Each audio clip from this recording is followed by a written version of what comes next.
बाद हम बात करते हैं जनसंख्या और सामाजिक संरचना। कुल 450 परिवार है, जिसमें उच्च जाति के 80 परिवार गांव की अधिकांश भूमि के मालिक, पक्के ईंट सीमेंट में सीमेंट के दलित अनुसूचित जाति जो है कि 150 परिवार के लोग वहाँ रहते हैं। कुल जनसंख्या उनका 1/3 हिस्सा है, यानी कि 1/3 हिस्सा है। और वो बिल्कुल कहें तो फूस फास के जैसे मड़ाई उड़ाई के घर बना करके और वहाँ वो निवास करते, क्योंकि उनको सुविधा नहीं है भाई। जय हिंद दोस्तों, स्वागत है आप सभी का हमारे आज के इस सेशन में। आज हम बात करने वाले हैं NCERT class 9 chapter number 1 Palampur गांव की कहानी। इसे आप बिहार बोर्ड के क्लास 9 इकोनॉमिक्स से भी रिलेट कर सकते हैं, क्योंकि बिहार बोर्ड क्लास 9 इकोनॉमिक्स में चैप्टर 1 दिया है बिहार के गाँव की कहानी, तो उसी से संबंधित है। ज़्यादा अंतर तो नहीं है, आप चाहें तो इसे रिलेट कर सकते हैं। और इससे अगर आप कवर कर लेते हैं अच्छी तरीके से तो समझिए कि आपका बिहार बोर्ड चैप्टर नंबर 1 भी इकोनॉमिक्स का कवर हो जाएगा। चलिए शुरू करते हैं। इसको हम यूपीएससी पीवाईक्यू के क्यू और स्कूल परीक्षाओं के लिए सर्वश्रेष्ठ हस्तलिखित नोट्स के रूप में आपके सामने व्यवस्थित किए हैं। ये आपकी यूपीएससी के लिए मुख्य टारगेट हमारा यूपीएससी है, क्योंकि इसे हम यूपीएससी टारगेट करके ही इस नोट्स को एआई द्वारा जनरेट किए हैं। तो यदि आपको ये अच्छा लग रहा है तो एक बार वीडियो को लाइक जरूर कीजिएगा, और इसी तरह के ज्ञानवर्धक वीडियो पाने के लिए हमारे चैनल को भी सब्सक्राइब कीजिएगा। चलिए फिर वीडियो की शुरुआत करते हैं। पालमपुर गांव आमतौर पर ये कह सकते हैं कि पालमपुर में मुख्य रूप से 450 परिवार निवास करते हैं।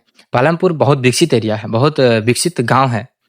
जैसे वहाँ पर सड़क की सुविधाएं अच्छी तरीके से, जो सड़क है कि रायगंज और शाहपुर को एक दूसरे से जोड़ती हैं, ये दोनों ही गाँवें बड़ा गांव और कस्बा दोनों ही बहुत ज़्यादा डेवलप है। यहाँ पर व्यापार व्यवसाय इस पालमपुर से शाहनगर और शाहपुर और साथ में रायगंज भी व्यापार व्यवसाय किया जाता था। बिजली की सुविधा है, शिक्षा की सुविधा है और स्वास्थ्य की भी अच्छी तरीके से सुविधा है। बिजली अधिकांश घरों में और नलकूपों के लिए उपलब्ध है। वहाँ पर बिजली अधिकांश घरों में उपलब्ध है। बाई चांस कोई ऐसे घर हैं जो सबसे ज़्यादा मतलब बहुत ज़्यादा निर्धन है, बहुत ज़्यादा गरीब हैं, उनके लिए बिजली भाई ले कहाँ से पाएंगे, क्योंकि उनके पास तो पैसा ही नहीं है ताकि वो बिजली ले सके। उसके बाद शिक्षा, 2 प्राथमिक विद्यालय हैं और 1 हाई स्कूल है। भाई समझ सकते हैं कि गांव में हाई स्कूल का होना ये तो बहुत बड़ी बात है, और तो इसलिए वहाँ गांव में 2 प्राथमिक स्कूल हैं और साथ में 1 हाई स्कूल भी है। स्वास्थ्य की सुविधा, 1 सरकारी स्वास्थ्य केंद्र है और 1 निजी औषधालय है। इस पालमपुर गांव का निष्कर्ष ये कि पालमपुर का बुनियादी ढांचा बहुत विकसित है। इंफ्रास्ट्रक्चर जो है, पालमपुर गांव की इंफ्रास्ट्रक्चर बहुत ज़्यादा विकसित है। आइए अब हम आगे बढ़ते हैं। उसके बाद हम बात करते हैं जनसंख्या और सामाजिक संरचना। कुल 450 परिवार है, जिसमें उच्च जाति के 80 परिवार गांव की अधिकांश भूमि के मालिक, पक्के ईंट सीमेंट के घरों में बड़े घरों में रहते हैं।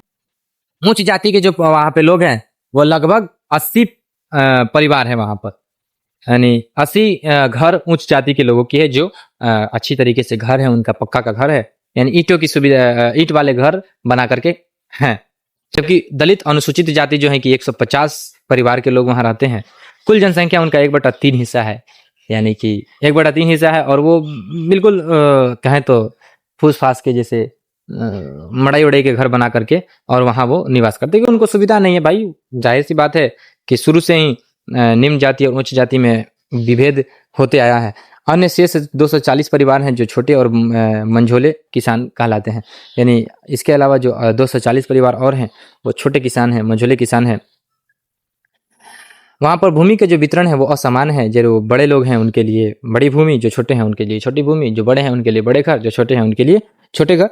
ये कोने में ये मंझोले किसान रहा करते हैं। उसके बाद हम बात करते हैं अगले टॉपिक पर। उत्पादन के 4 आवश्यक तत्व। उत्पादन के 4 मुख्य रूप से आवश्यक तत्व हैं, जैसे श्रम, पूंजी, भूमि और भौतिक और श्रम, पूंजी, भूमि। इस बात को समझने की हम कोशिश करते हैं। उद्देश्य, आवश्यकता की वस्तु और सेवाएं बनाना। जैसे भूमि, प्राकृतिक संसाधन होते हैं। भूमि पर ही जैसे हम चाहते हैं कि किसी कंपनी को स्थापित करें, तो हम कहाँ स्थापित करेंगे भाई? किसी न किसी तो भूमि पर स्थापित करेंगे। जल, वन, खनिज इत्यादि हमें भूमि से प्राप्त होते हैं। श्रम, काम करने वाले लोग, जो शिक्षित हैं, कुशल हैं, स्वस्थ हैं, वे जो श्रम करते हैं वही श्रम क्रियाएं होती है। जैसे भौतिक पूंजी, औजार, मशीन, कच्चा माल। भौतिक पूंजी वैसी पूंजी जो हमें दिखाई देती है, जैसे औजार हो गया, मशीन हो गया, कच्चा माल भी हमें दिखाई देता है। मशीनें जो हमारी अर्थव्यवस्था में बहुत महत्वपूर्ण योगदान देती हैं, और मशीनों को हम अस्थायी पूंजी भी कहते हैं। उसके बाद मानव पूंजी, ज्ञान और उद्यम, जो बाकी तीनों को जोड़कर उत्पादन करता है। इन तीनों को जोड़ने के बाद, जैसे श्रम भी मानव कर रहा है। अच्छा, भूमि पर मानव कंपनी स्थापित किया, और भौतिक यानी मशीनों का इस्तेमाल किया। इन तीनों में सबसे श्रेष्ठ अगर किसी को माना जाए तो वो है मानव पूंजी, वो है मानव पूंजी सर्वश्रेष्ठ माना जाता है। उसके बाद हम बात करते हैं अगले टॉपिक पर, भौतिक पूंजी, अस्थायी पूंजी और कार्यशील पूंजी। अस्थायी पूंजी क्या होता है? जैसे मान लीजिए कि हमने कोई कंपनी स्थापित किया, तो उसमें जो मशीनें ला करके लगाया, या ट्रैक्टर हो गया, हमने खेत जुताई के लिए ट्रैक्टर खरीद लिया, मशीन खरीद लिया, कंप्यूटर हो गया, ये सब क्या है कि हम एक बार खरीद लिए तो बहुत दिनों के लिए समझ लीजिए कि हमें इससे छुटकारा मिल गया और आसानी से हम इससे उत्पादन कर सकते हैं। जबकि इसके अलावा कार्यशील जो पूंजी होते हैं, जिसका अर्थ होता है उत्पादन प्रक्रिया के दौरान खत्म हो जाती है। ये आमतौर पर उत्पादन प्रक्रिया, जैसे मान लीजिए कि पैसा आ जाए, कल चला गया, या कच्चा माल भी आप इसे कच्चा माल, जैसे कि मान लीजिए कि हम गन्ना ले आए और गन्ना ला करके चीनी बना दिए, तो गन्ना को जब हम चीनी में परिवर्तित कर दिए तो रूप उसका परिवर्तन हो गया, कच्चा माल खत्म हो गया। जबकि जिससे हम बनाए, जैसे जिस मशीन का उपयोग किए, वो क्या खत्म होगा? नहीं। तो वो अस्थायी पूंजी और कार्यशील पूंजी में यही फर्क है। अस्थायी पूंजी लंबे समय के लिए होता है, जबकि कार्यशील पूंजी कम समय के लिए होता है। उसके बाद हम बात करते हैं अगले टॉपिक पर। अगला जो हमारा टॉपिक है, जैसे पालनपुर में खेती की क्या क्या सुविधा है, कब से कब, यानी एक साल में कितनी फसलें उगाई जाती हैं। आमतौर पर 3 फसलें एक साल में वहाँ उगाई जाती हैं। खरीफ फसल, जैसे जुलाई से अक्टूबर के महीने में खरीफ फसल में ज्वार, बाजरा मुख्यतः पशुओं के चारों के लिए उगाई जाती है। उस समय बरसात का मौसम सर्वाधिक होता है, बाढ़ और की समस्याएं आती रहती हैं, तो इसलिए आमतौर पर ज्वार बाजरा उगाया जाता है, ताकि पशुओं का भी कुछ खाने पीने का सामान हो जाए। साल में एक बार गन्ना भी उगाया जाता था वहां पर। इसके अलावा रबी फसल, अक्टूबर मार्च के महीनों में रबी फसल का उत्पादन किया जाता था। रबी फसल में जैसे गेहूं रायगंज मंडी में बेचा जाता था, और इसके अलावा गेहूं को रायगंज मंडी में बेचा जाता था। तीसरी फसल अक्टूबर से दिसंबर में उगाई जाती है, जैसे आलू की खेती, ये तीसरी फसल थी। अक्टूबर से दिसंबर के महीने में तीसरी फसल उगाई जाती थी। गांव के 75% लोग आजीविका के लिए खेती पर ही निर्भर थे, यानी गांव में जो लोग थे 75% आजीविका के लिए खेती पर निर्भर थे। इसके अलावा कुछ लोग व्यापार व्यवसाय भी करते थे, कुछ छोटे मोटे कुटीर उद्योग का भी कार्य करते थे। आइए अब हम आगे बढ़ते हैं। एक ही भूमि से ज्यादा उपज कैसे लें, यानी कि एक ही भूमि है और हम चाहते हैं कि 2-3 फसल उस पर उत्पादित करें, तो इसका क्या उपाय हो सकता है? बहुविध फसल प्रणाली। फसल प्रणाली यानी एक ही साल में कई फसल का उत्पादन करना। एक वर्ष में एक ही भूमि पर एक से ज्यादा फसलों को उगाना, यही बहुविध फसल प्रणाली कहलाता है। बिजली और नलकूप के कारण बेहतरीन सिंचाई। अगर हम मान लीजिए कि एक वर्ष में एक से अधिक फसल को उगाना चाहते हैं, तो सबसे पहले तो हमें सिंचाई की बेहतरीन सुविधा देनी होगी। नलकूप की सुविधा होगी तब ना सिंचाई की क्रियाएं हम अच्छी तरीके से कर पाएंगे। आधुनिक कृषि विधि, और ये बहुविध थी। अब आधुनिक में वर्तमान समय में क्या हो रहा है? हरित क्रांति आई थी। देखिए, हरित क्रांति का योगदान बहुत ज्यादा रहा है। 1960 ईस्वी में हरित क्रांति की शुरुआत हुई। हरित क्रांति का हमारे देश में बहुत ज्यादा अधिक योगदान रहा है, जिसमें HYV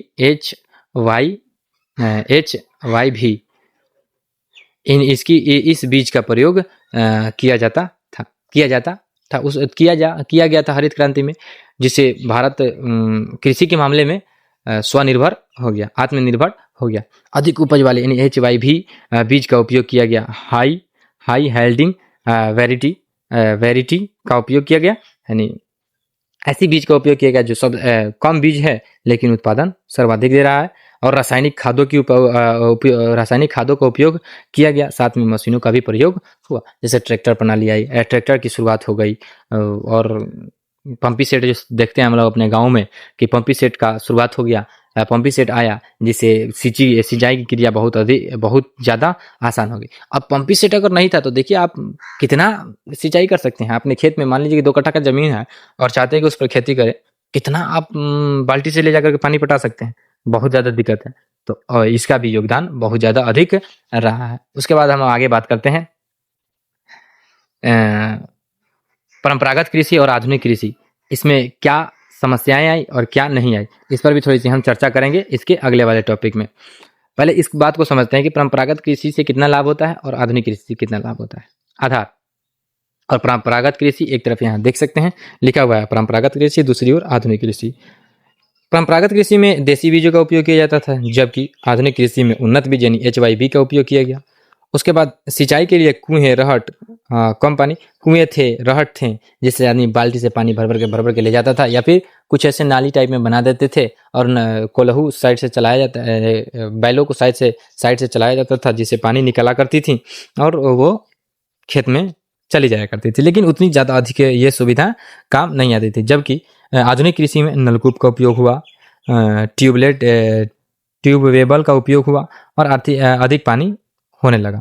उसके बाद हम बात करते हैं उर्वरक के लिए। तो उर्वरक के लिए परंपरागत कृषि में गाय का गोबर का उपयोग किया जाता था और प्राकृतिक खाद का उपयोग किया जाता था, जबकि आधुनिक कृषि में रासायनिक उर्वरक और कीटनाशक का उपयोग किया गया।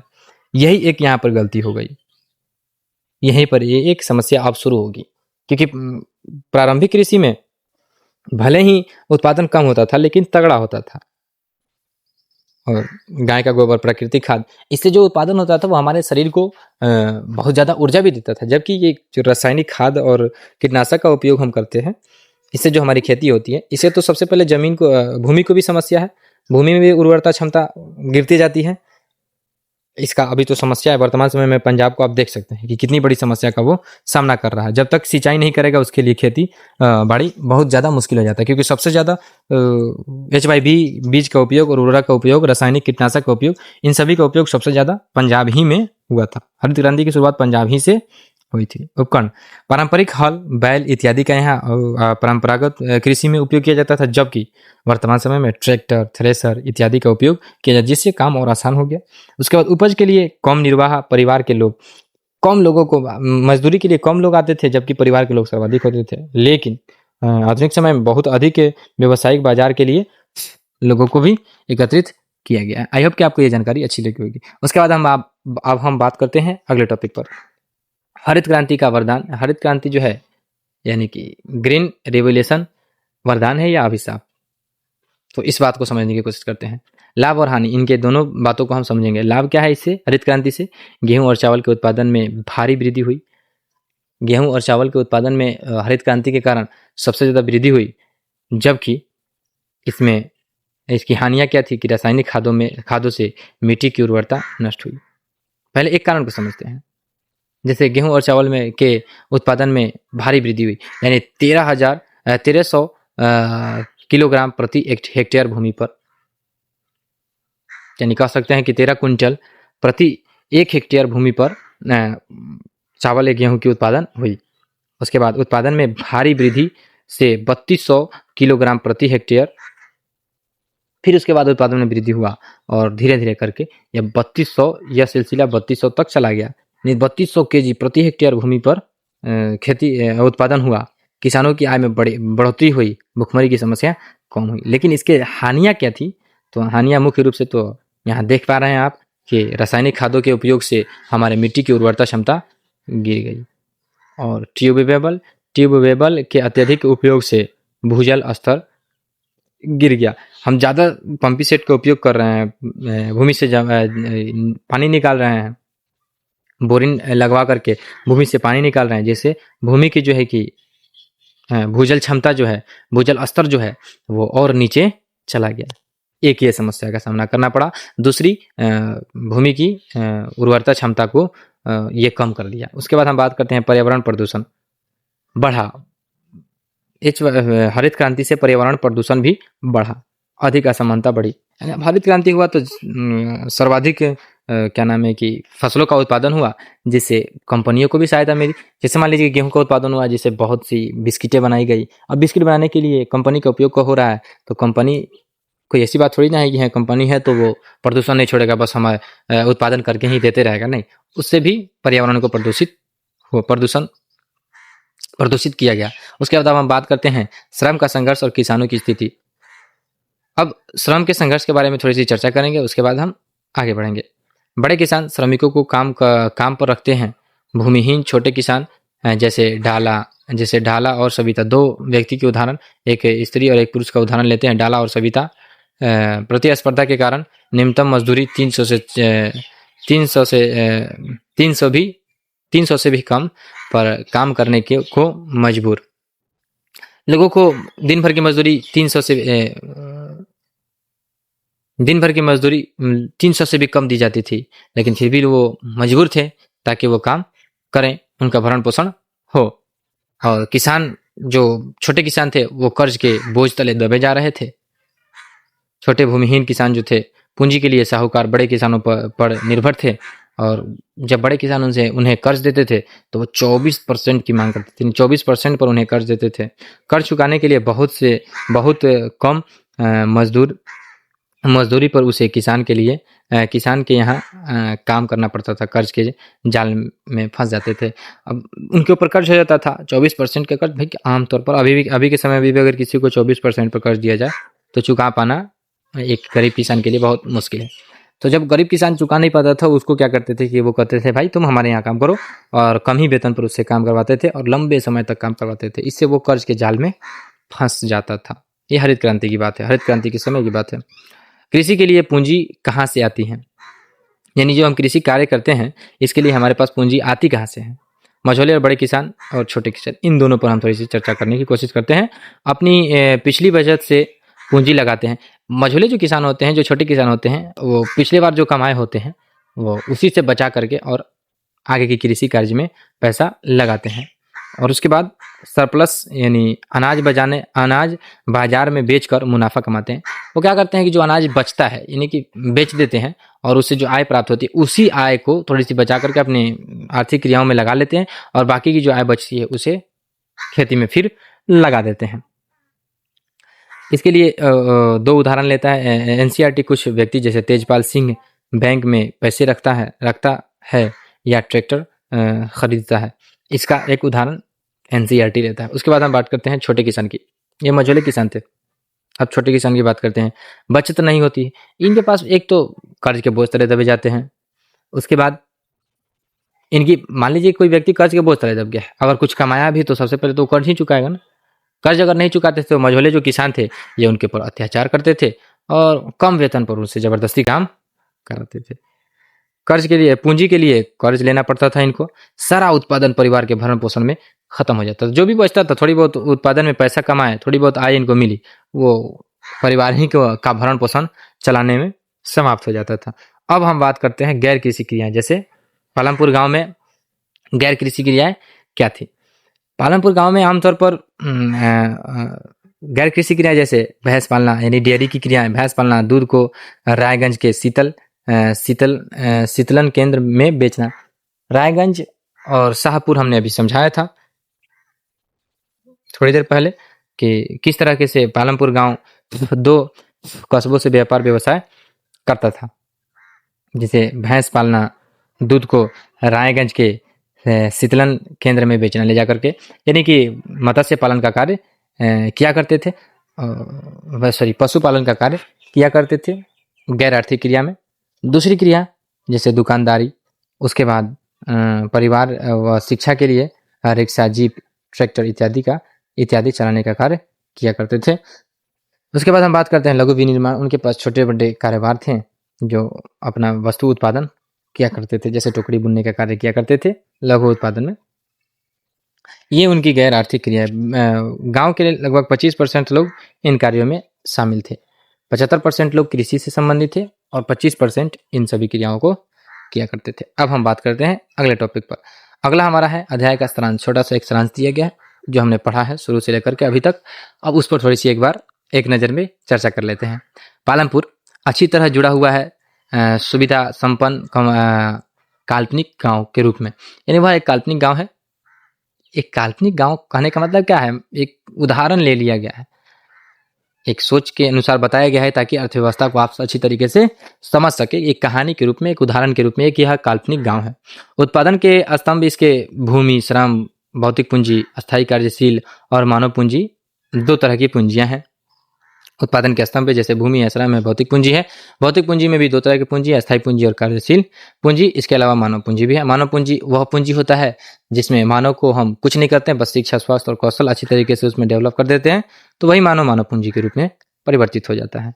उसके बाद हम बात करते हैं कृषि विकास बहुविध है, यानी एक साल में एक से अधिक फसल वहाँ उगाई जा रही है। आधुनिक कृषि प्रणाली है। हरित क्रांति का वहाँ पर भी प्रभाव है, जैसे HYV बीजों का उपयोग किया जा रहा है। उसके बाद हम बात करते हैं सामाजिक आर्थिक विषमता। भूमि का वितरण बेहद असमान है, यानी कि जो उच्च परिवार के लोग थे उनके लिए अच्छी तरीके से भूमि भी थे, अच्छे घर भी थे, पक्के उक्के के घर भी थे।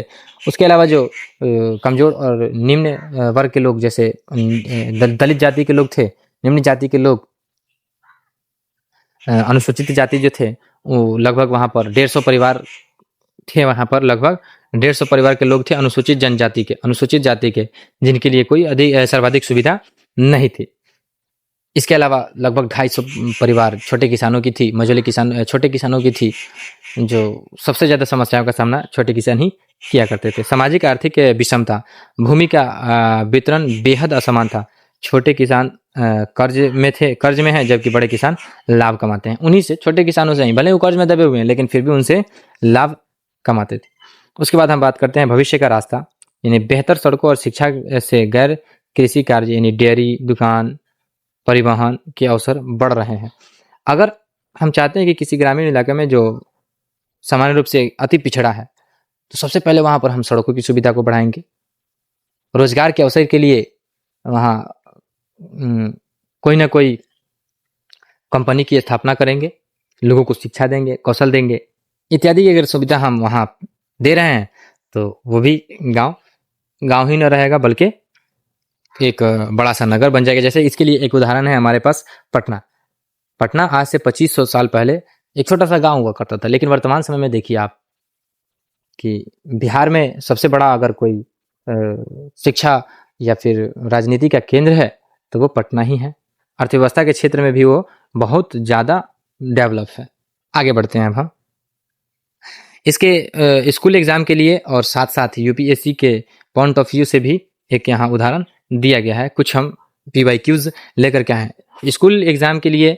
जैसे उत्पादन के विभिन्न कारक कौन कौन से हैं, व्याख्या करें। उत्पादन के विभिन्न कारक हमने बताया था, वो उत्पादन के निम्नलिखित 3 क्षेत्र होते हैं।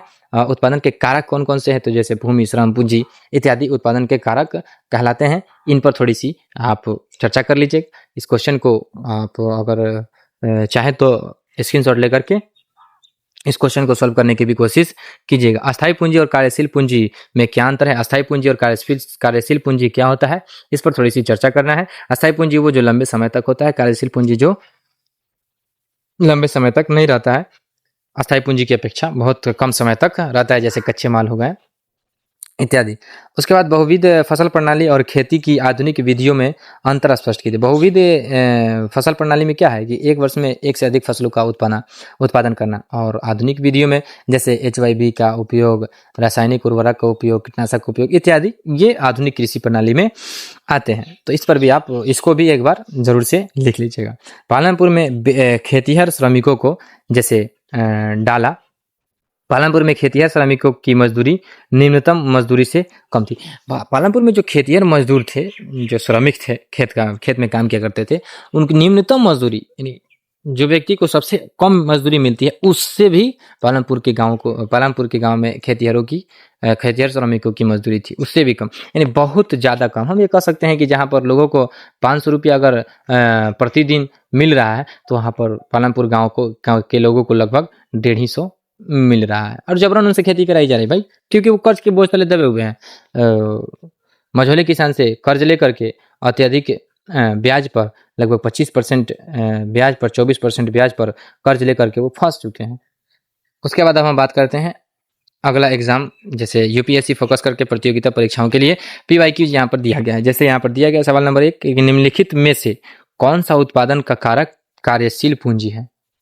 साफ सीधे लिखा हुआ है, मशीनें के कार्यशील पूंजी होती हैं, कच्चा माल या नकद औजार। मशीनें जो है कि ये लंबे समय तक रहने वाली हैं, ये अधिक समय तक रहेंगी, तो क्या ये कार्यशील कहलाएंगी? नहीं, ये अस्थायी पूंजी है, ये कार्यशील पूंजी नहीं है, बल्कि कच्चा माल और नकद फसल ये आपको अस्थायी पूंजी कहलाएंगे, कार्यशील पूंजी कहलाएंगे। भवन, भवन से हमें क्या उत्पादन होगा भाई? ये तो ना अस्थायी पूंजी है और ना ही, हाँ हो सकता है अस्थायी पूंजी, क्योंकि अगर हम भवन बना करके और इसको किराए पर दे देते हैं तो ये अस्थायी पूंजी के रूप में सामने आ सकता है कि भवन भवन बना लिए तो भाई ऐसी बात थोड़ी ना है कि हाँ एक दिन बनाया दूसरे दिन खत्म हो गया, हवा में उड़ गया, नहीं, ऐसे तो संभव ही नहीं है। उसके बाद हम बात करते हैं मेंस जीएस पेपर 3 में दृश्य, इस क्वेश्चन को आप रिलेट कर सकते हैं, मेंस के जीएस 3 पेपर से आप इसे रिलेट कर सकते हैं।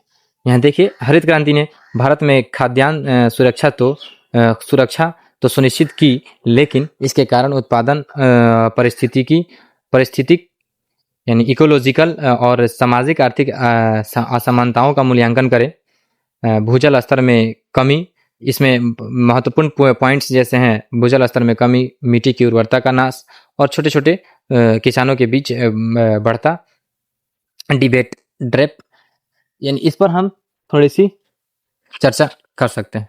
तो इसके लिए आप आमतौर पर कुछ नहीं, साधारण शब्दों में समझ सकते हैं कि पहले इसके परिचय को थोड़ी सी लिखेंगे। परिचय में क्या लिखेंगे कि ये हम कि इसके बारे में ये लिखेंगे कि आमतौर पर हरित क्रांति में किस बीज का प्रयोग किया गया और इसमें हरित HYV बीज का क्या योगदान रहा, इसमें किस तरह के रासायनिक उर्वरक का उपयोग किया गया, इस पर थोड़ी सी चर्चा करेंगे। उसके बाद टॉपर टाइप्स यानी पालमपुर की कहानी, भारतीय कृषि की प्रछन्न बेरोजगारी और ग्रामीण संरचना समझने का बेहतरीन आधार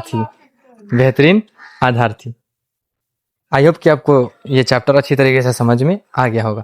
यदि आपको ये चैप्टर समझ में आया है तो वीडियो को लाइक कीजिए, चैनल को सब्सक्राइब कीजिए और इसी तरह के ज्ञानवर्धक वीडियो पाने के लिए हमारे साथ जुड़े रहिए। तब तक के लिए धन्यवाद। मिलते हैं फिर हम अगले वीडियो में अगले टॉपिक के साथ। जय हिंद।